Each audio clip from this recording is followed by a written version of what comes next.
This program is brought to you by Emory University.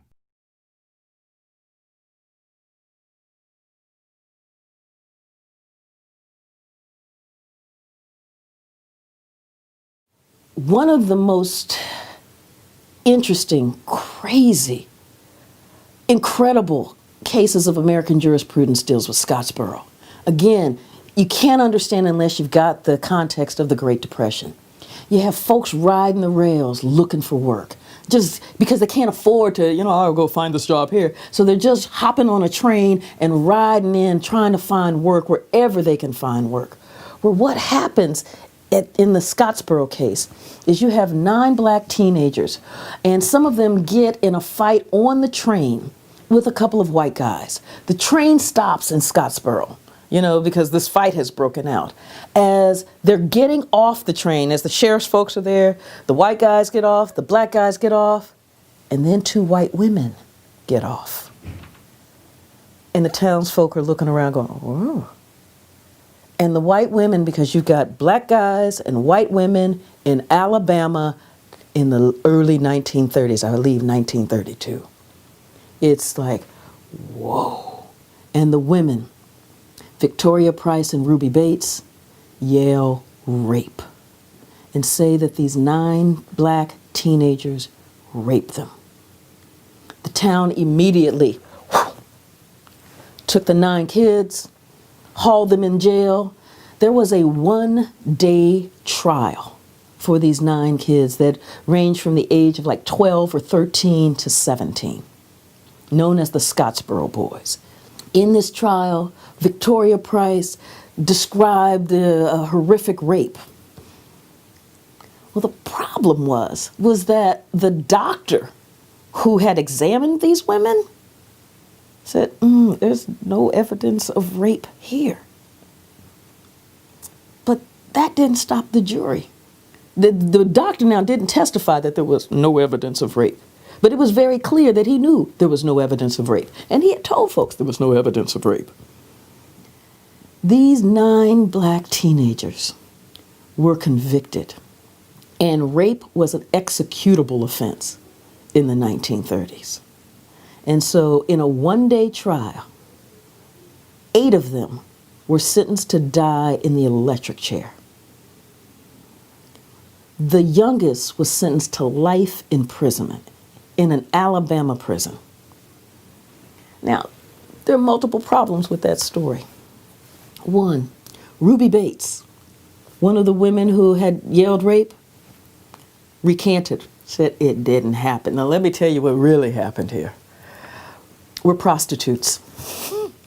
And the Mann Act, the Federal Mann Act, says that we were afraid of because you can't cross state lines for immoral purposes. And since we crossed over out of Tennessee into Alabama, we were afraid that we might get brought up on federal charges. So we were just trying to protect ourselves. And so we just said, rape.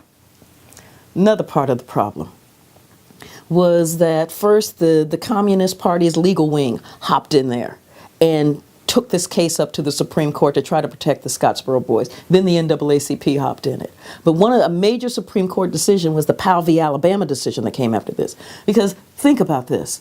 You're on trial for your very life for a crime that never happened. Your court-appointed attorneys, one is the town drunk. I believe at the time he may have had a blood alcohol level of 0.2. Lit.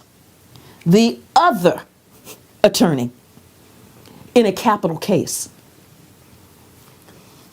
is probably in about the 4th stages of senility.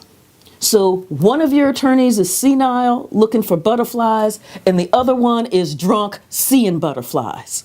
Now, the Supreme Court, even the Supreme Court in the 1930s went, really? No, come on. Come on. This is just too much even for us. And they remanded the case. They kicked the case back down. You got to try these fellas again. Well, what happens now that they've got a real legal team is that they began to construct the train and found out that many of the Scottsboro boys weren't even in the same car as the women. So how can a rape happen if the guys aren't in that car? They were convicted once again. Case goes back up to the Supreme Court. By the time there were so many egregious constitutional errors in this case that by the time the Scottsboro case is done, and eventually they start getting let out one by one by one by one, it took first 18 years for the last one. Imagine being in prison, in an Alabama prison. You are 17. You get out when you're 35 for a crime that never happened, a crime where one of the women has recanted, a crime where the evidence demonstrates that you couldn't have done this thing. This would be called an egregious wrong. You also had several who had escaped. Imagine trying to escape from an Alabama chain gang, but they managed to get out. Michigan refused. Alabama tracked one down up into Michigan. Michigan refused, and think about this, a state refusing to extradite a convicted felon back to Alabama because Michigan looked up and said, this is wrong. This is just wrong. The last one was pardoned by Governor George Wallace sometime, I believe, in the 1980s. So imagine again, basically living in the shadows for almost 40, 50 years because of something that never happened, the charge of rape.